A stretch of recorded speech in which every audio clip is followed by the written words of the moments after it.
दिवाकर नमस्तुभ्यं प्रभाकर नमोऽस्तु ते। सप्ताश्वरथमारूढं प्रचण्डं कश्यपात्मजं श्वेतपद्मधरं देवं तं सूर्यं प्रणमाम्यहम्।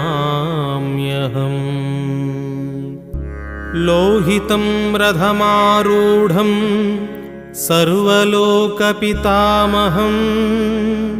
महापापहरं देवं तं सूर्यं प्रणमाम्यहम्।